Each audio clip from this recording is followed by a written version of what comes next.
Good morning everybody and welcome back to my YouTube education channel, The Guru Upanishad English Classes. If you have not subscribed yet, I recommend you to subscribe my channel, like and share as much as you can, so that everybody of you can get my best videos upon academic English preparation for literature and language both. Okay, students, today we are going to discuss the poem Wind. Today we are going to discuss the poem Wind of class 9th from your Beehive book. Okay. In this we will be discussing the explanation of the poem, line by line explanation of the poem in bilingual language, also in English, also in Hindi. And then we will discuss the gist, one line summary, then summary, okay, short, whole poem in short, okay, setting the plot of poem, on what environment it has been set, central idea, okay, central idea, what is the chief idea around which the whole poem is running, and then the message. Message means what message it wants to convey, any moral, any learning, etc. Okay, so without wasting time, let us start explanation. First of all, we will do the explanation. We will study the explanation of this poem from your Beehive book, the Wind poem. Okay, so I would suggest you everybody to come on the page number 30. Wind. Okay, students, this poem was originally written in Tamil language by A.K. Ramanujan. Okay, but a very famous great Tamil poet, okay, who was patriotic poet, okay, he Subramanya Bharati, okay, Subramanya Bharati, he translated this poem for us, okay, in English. Okay, students, so the wind blows strongly and causes a lot of destruction. See in the prologue जो भूमिका प्रस्तावना है poem का, उसमें देखिए, the wind blows strongly and causes a lots of destruction. How can we make friends with it? Okay, central theme idea क्या है poem का? Making friends with wind. Okay, making friends with wind. Okay, so question is that we all know that air, when fast moving air is called wind, and when wind is in the form of a storm, okay, it is so violent, so destructive, it sweeps out everything that comes on its way. उसके रास्ते में जो कुछ भी आता है, एक आंधी, तेज हवा, तेज आंधी, चक्रवात इत्यादि के रास्ते में जो कुछ भी आता है, तो उसके रास्ते में जो कुछ भी है उसको वो उड़ा ले जाता है, उसको साफ कर देता है, उसको उखाड़ देता है, चाहे वो घर हो, चाहे वो लिविंग बीइंग हो, चाहे वो पेड़ हो, पौधे हो, व्हाट एल्स. ओके, तो उसी से कैसे दोस्ती करनी है, कैसे बचना है अपने आप को स्ट्रॉन्ग स्टॉर्म से कैसे बचना है, that we are going to study in the poem. Okay, wind, come softly, don't break the shutter of the windows, don't scatter the paper, don't throw down the book on the shelf.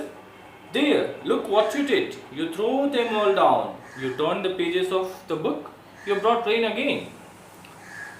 In these lines, first of all, poet is requesting wind to be slow, to be mild, okay, to blow in the form of reach, to blow softly, okay, and then because he claims that wind breaks our shutters of window, okay, wind breaks the shutters of our window, okay, and it also scatters the paper and all other kept thing, okay, papers, clothes, okay, many things, and it happens to throw all arranged item onto the floor here and there, okay, and it also breaks many things, tears many things, okay.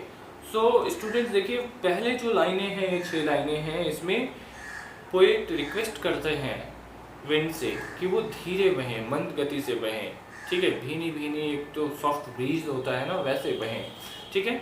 क्यों? क्योंकि वो उसको मना करते हैं, request करते हैं कि वो उनके खिड़कियों के दरवाजे, खिड़कियों के पाले या खिड़कियों के पाने ना तोड़े, ठीक है, शटर्स को ना तोड़े, साथ ही साथ पेपर्स को ना बिखराएं। देखिए आंधी होती है तो पेपर हो, कपड़ा हो, काफ़ी सारी चीज़ें रखी होती हैं, सब बिखरने लग जाती हैं, ठीक है।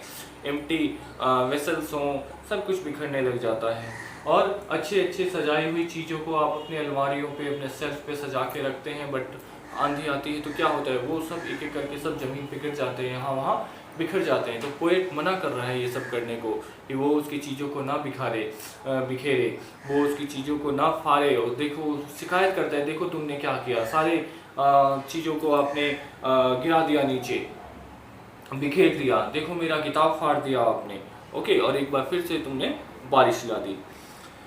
Next line students, you are very clever at poking fun at weaklings, fail crumbling houses, crumbling doors, crumbling rafters, crumbling wood, crumbling bodies, crumbling lives, crumbling hearts. Okay, here poet wants to tell us that wind is very clever at poking fun of weak, of poor, of helpless. Okay, हमने देखा होगा कि जब तूफान आते हैं या आंधी आती है, इस तरह का कोई भी डिज़ास्टर आता है तो ज़्यादातर नुकसान स्लम एरिया में होता है। बिकॉज स्लम एरिया के जो घर होते हैं वो कमज़ोर होते हैं, टिन का बना होता है, ठीक है, या वुडन शेड वाला घर होता है। वो लोग कमज़ोर होते हैं, वो लोग गरीब होते हैं, उनके पास एनफ चीज़ें नहीं है कि वो प्रोटेक्शन के साथ, मेजर्स के साथ अपने घर को बना सकें, ठीक है, इसलिए उनका नुकसान ज़्यादा होता है स्लम एरिया का। तो यही बात इसमें पोएट कह रहे हैं कि आपको गरीब लोगों को या जो कमज़ोर लोग हैं उनका मजाक उड़ाने में, उनकी स्थिति पे हंसने में बहुत मज़ा आता है, बहुत आनंद आता है, क्योंकि आप हमेशा गरीब लोगों को ही सताते हो। जैसे कि कमज़ोर चरमराते हुए घर, चरमराते हुए दरवाजे, चरमराते हुए राफ्टर्स जो छत में लगाई जाती हैं बल्लियाँ, ओके, चरमराते हुए जंगल, मतलब कमज़ोर पड़ गए जंगल, बूढ़े पेड़ वाले जंगल या पतले पेड़ वाले जंगल, है ना, पतले टहनी और पतले ट्रंक वाले जंगल, ओके, एंड देन कमज़ोर शरीर मतलब बूढ़े बुजुर्ग लोग, ठीक है, और कमज़ोर जीवन, क्रम्बलिंग लाइफ मतलब वही गरीब लोग, बेसहाय लोग, ओके, बेसहारा, निसहाय, है ना, गरीब लोग, एंड क्रम्बलिंग हर्ट्स, ओके, जो बूढ़े हो चुके हों या उदास हों, कमज़ोर हों, वैसे लोगों को, मतलब कि जो भी दोज हुआ वीक, आप उनको आसानी से उड़ा देते हैं, आप उनको आसानी से उखाड़ देते हैं, ठीक है। इसमें आपको बहुत ही महारत हासिल है और आपको मज़ा आता है, okay. So next lines students, the wind god winnows and crushes them all. हाँ, जो भी इतने सारे कमज़ोर लोग हैं, विंड गॉड जो है वो सबको विनो कर देते हैं और क्रश कर देते हैं, ठीक है। विनो मतलब यहाँ पे रीजनल लैंग्वेज में बात करें तो इन बिहार विनोइंग का मतलब होता है ओशाना, है ना। गेहूँ उसाते हैं हम लोग, उसमें से हस्क को अलग करते हैं हवा का मीडियम लेके, है ना, okay. So he won't do what you tell him and god, wind god also don't listen you. आप उनसे क्या अनुरोध कीजिएगा वो आपकी नहीं सुनेंगे, अपने मन के अनुसार कभी धीमी गति से चलेंगे, कभी तेज गति से चलेंगे, कभी आंधी बनेंगे, कभी उसको उखाड़ेंगे, कभी सब कुछ है, because he is self willed, ठीक है, वो मनमौजी हैं। बचपन में आपने एक पोएम भी पढ़ा होगा, हवा हूँ हवा में बसंती हवा हूँ, जिधर चाहती हूँ उधर घूमती हूँ, है ना। सो उसमें पोएट ने क्या एक्सप्रेस किया है कि हवा जो है वो सेल्फ विल्ड है, मनमौजी है, nobody can have any control over it, okay. So students, next line, so come let's build strong homes. Now we came to the point. अब हम पॉइंट पे क्या आए कि सेंट्रल आइडिया इसका क्या है कि हमें अपने आप को तेज आंधी से कैसे बचाना है, हवा से कैसे बचाना है, तेज हवा से, उसके लिए हम क्या आइडिया, क्या मेजर्स लें। So come let's build some home means we have to take precautionary measures, we have to be firm, we have to be strong with our home, with our house, with ourselves, okay. हमें अपने आप से मजबूत रहना है, अपने घरों को मजबूती से बनाना है, सारे नेसेसरी स्टेप लेने हैं। Let's join the doors firmly, okay, दरवाजे कसकर लगाने हैं। Practice to form the body, और अपने शरीर को किसी भी तेज हवा में स्ट्रिक्टली फर्मली स्टैंड करके रखना है, okay. Make heart steadfast, and अपने दिल को भी मजबूत बनाना है, ठीक है। दिल को भी मजबूत बनाना है, जो कभी विचलित ना हो, which does not gate shattered, ठीक है, जो व्यथित ना हो, विचलित ना हो, बुरे से बुरे परिस्थिति में हमेशा मजबूती से उसका सामने करे, face with a strong heart, with strong desire. Okay, do this and wind will be friend with us. ऐसा करेंगे हम तो wind god से अपने आप दोस्ती हो जाएगी. Means we will not need to afraid of strong wind. Then, okay, if we will make our houses strong enough, if we will close our doors firmly, if we will make our heart steadfast. Okay, and then students, the wind blows out weak fires, he makes strong fires roar and flourish, his friendship is good, we praise him every day. Okay, because we have seen that wind blows out weak fire. Suppose that you will burn a matchstick and then you will blow it out, it will go off, fire will go off. But if you are blowing into a earthen stove, if you are blowing into earthen stove and if you are blowing it, the fire will increase. Okay, flame will went lavish. Okay, means कमजोर आग को जो है आप फूंक से बुझा सकते हैं, लेकिन जब आग जो है वो बड़ी हो, ज़्यादा हो, तो हवा से तो उसको और वेग मिलता है, ठीक है, और वो फैलती है. सो स्टूडेंट्स, यहाँ पे देखिए एक सिंबॉलिकली मीनिंग इसका हम पोएम का निकालते हैं. पोएम जब आया था, विंड को यहाँ पे हम या स्ट्रॉन्ग विंड को हम यहाँ पे कंपेयर करते हैं किससे? Problems in your life. Okay, ये एक पर्सोनिफिकेशन है, ठीक है, नॉट पर्सोनिफिकेशन, मेटाफर यूज किया गया है. It is metaphor used in this poem. Figure speech, I have already made a video on figure speech में मैंने आपको बताया है, और भी फिगर स्पीच बाकी है, I will make it in another videos. So poem में फिगर स्पीच बहुत पाए जाते हैं. फिगर स्पीच जो है वर्ड्स को, मीनिंग्स को इफेक्टिव और एम्फेटिकल बनाने के लिए यूज किया जाता है. तो यहाँ पे हम देखेंगे कि विंड जो है उसको एक यदि कंपेयर करते हैं तो हमारे जीवन में जो नई नई छोटी बड़ी मुसीबतें आती हैं उसके तरीके का उसको हम कंपैरिजन देख सकते हैं. तो यहाँ पे मेटाफर यूज किया गया है. मुसीबतों को आपके जीवन में विंड, स्ट्रॉन्ग विंड कहा गया है, ठीक है. उससे हमें कैसे लड़ना है, हमें अपने आप को मजबूती से रखना है, अपने सारे उपाय जो हैं, अपने सारे स्टेप्स, प्रिकॉशनरी मेजर्स जो हैं वो अच्छे से लेने हैं. किसी भी मुसीबत को लड़ने में हमें निराश नहीं होना है, दिल को मजबूत रखना है, स्टेडफास्ट होना है. तो ये सब हम कब करते हैं? जब हम किसी मुसीबत से, किसी परेशानी से, किसी ट्रबल से, किसी टेम्पटेशन से, किसी एग्जामिनेशन से हम लड़ते हैं तब, ठीक है. तो यहाँ पे एक बहुत बड़ा मेटाफर का यूज आ रहा है कि हम विंड को वो प्रॉब्लम्स इन आवर लाइफ कह सकते हैं. फिर यहाँ पे एक देखिए, कमज़ोर लोग जो हैं वो मुसीबतों से, परेशानियों से डर जाते हैं. या जो बुली लोग होते हैं, बुली मतलब दूसरों को सताने वाले, वो किसे सताते हैं? अपने तरीके का बलवान को नहीं सताते हैं, बल्कि वो कमज़ोर को सताते हैं. तो यहाँ पे भी एक बहुत अच्छा इंपॉर्टेंट मैसेज निकल के आ रहा है that you shall have to be strong. अपने आप में हर तरीके से अपने आप को मजबूत करके रखिए. डजंट मैटर आप गरीब हैं या अमीर हैं, but it depends upon your state of mind. आपके मानसिक स्थिति यदि आप मजबूत हैं तो आप हर मुश्किल घड़ी, हर मुश्किल परीक्षा पास कर सकते हैं. Okay, so this was the complete explanation of the poem. Now what is the guest of poem students? Poem का गेस्ट क्या है स्टूडेंट्स? अब हम गेस्ट की बात कर लेंगे, ठीक है. पोएम का गेस्ट क्या है? The guest of the poem, okay, is that poet through his poem wind speaks of the problem, okay, that occurs into our life due to wind, and also she gives some suggestions to face those problem. Okay, guest क्या है? हवा के कारण हमारे ज़िंदगी में जो भी कुछ कमी आती है, जो कुछ भी मुसीबत आता है, उनके बारे में, और साथ ही साथ उनके क्या उपाय हैं, क्या सुझाव हैं, ठीक है, इसके बारे में ये पोएम है. यही इसका एक गेस्ट है, ठीक है. Next is summary. समरी में क्या है? The poem is originally written by A.K. Ramanujan and translated by Subramanya Bharati.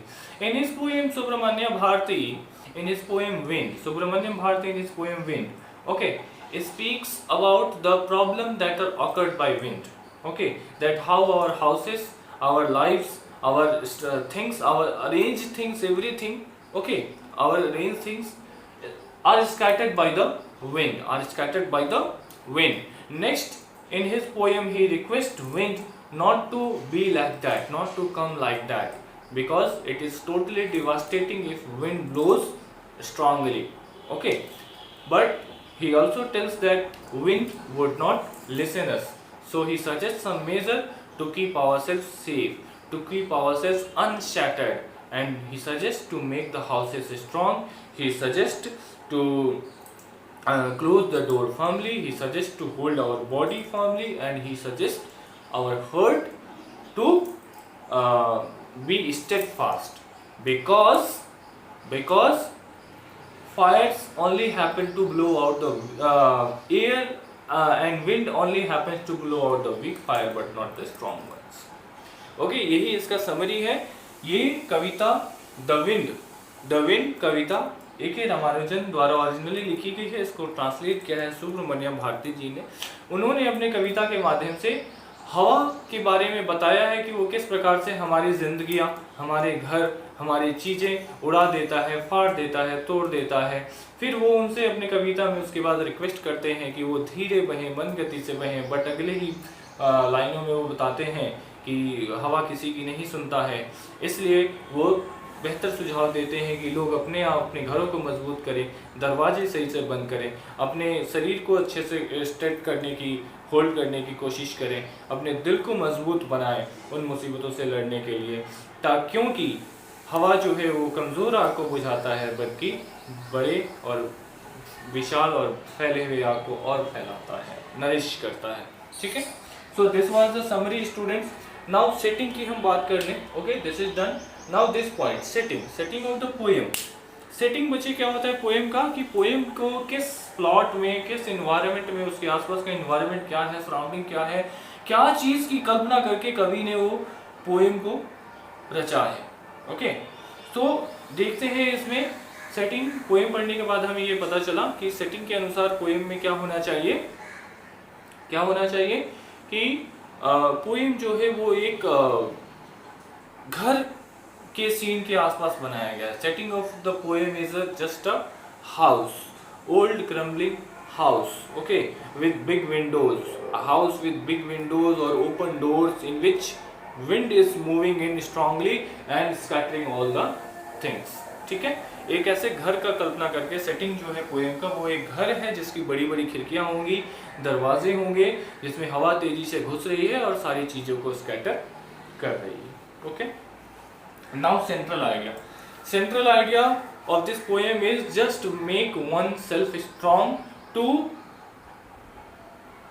be reluctant or to be resistant to any trouble.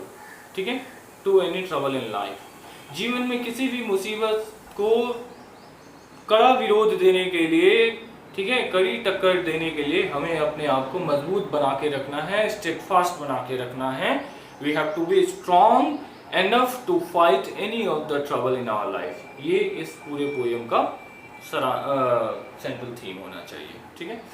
Message poem का वही है कि कमज़ोर लोग को सब दबा सकते हैं, हरा सकते हैं. इसीलिए आप मजबूत बनने में विश्वास रखिए, अपने अंदर में सारे टैलेंट लाने में विश्वास रखिए, सारे गुण लाने में विश्वास रखिए. Because if you will be talented, if you will be a quality gainer, then no one will tease you, no one will torture you, no one will you subdue you, oppress you. कोई आपको दबाएगा नहीं, परेशान नहीं करेगा, torture नहीं करेगा. कब? जब आप मजबूत रहेंगे अपने गुणों से, अपने बल से, अपने मन से और हृदय से. ओके. अगेन थोड़ी सी मैं फिगर ऑफ स्पीच की बात कर लेता हूँ बच्चों. फिगर ऑफ स्पीच बहुत ही इंपॉर्टेंट चीज़ है जो पोएट्री में हमें समझना चाहिए. यहाँ से आप धीरे धीरे समझना शुरू करते हैं 8th standard, 9th standard, 10th standard, but in 11th and 10th standard it is very useful.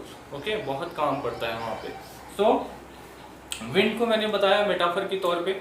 अब देखिए, हम यदि बात करते हैं कि don't scatter papers don't throw down books on shelf. किस प्रकार से सेल्फ पे सजाकर किताब रखी हुई होती हैं, उसी प्रकार से कोई मुसीबत हमारे जीवन में आता है, कोई मुसीबत हमारे जीवन में आता है और हमारे सजे हुए जीवन को उड़ा देता है, बिखेर देता है, इधर उधर पसरा देता है। ठीक है, तो बच्चे यहाँ पे भी मेटाफर का ही यूज हुए, ठीक है, यूज है क्योंकि उससे हम रिलेट कर सकते हैं। फिगर ऑफ स्पीच का मतलब यही है कि कुछ वर्ड्सों को ऐसे यूज करना, वर्ड्स को ऐसे यूज करना कि उसका एक दूसरा मीनिंग भी आए, जो लिटरली मीनिंग के अलावा एक दूसरा मीनिंग भी आए। तो बुक्स ऑन द सेल्फ का भी ऐसे कर सकते हैं। ठीक है, फिर आगे का होल पैराग्राफ जो है वो भी हमें इस बात पे सजेस्ट कर रहा है, ठीक है, कि इसमें विंड को उस मुसीबत के रूप में देखा गया है या उसके कैरियर के रूप में, और अपने आप को उससे कैसे लड़ना है ये मैसेज देने के रूप में। आई होप आपको सब कुछ समझ में आया students, you learned everything and this was a complete and detailed explanation of the poem in which we covered everything of the poem. ठीक है, पोएम की हर एक पार्ट हमने कवर कर ली है। Okay, so till then I request you and I advise you to do all the exercises that are included in this chapter। इस chapter के सारे एक्सरसाइजेज आप अपने होम असाइनमेंट में कर लीजिए। ओके, फिर हम मिलते हैं अगले वीडियो में, जिसमें और भी अच्छी अच्छी वीडियो या अच्छे अच्छे चैप्टर्स के बारे में हम लोग बात करेंगे, पढ़ेंगे साथ मिलके। एंड आई रिक्वेस्ट यू, यदि आपने अभी तक नहीं किया है स्टूडेंट्स, तो आप चैनल को सब्सक्राइब कर लें, बेल आइकन प्रेस कर लें, लाइक करें और शेयर करें, ताकि ज़्यादा से ज़्यादा लोग हमसे जुड़ें और हम लोग साथ मिलकर पढ़ें। फिर हम लाइव क्लासेस पे स्टार्ट करेंगे। Okay, till then goodbye, take care.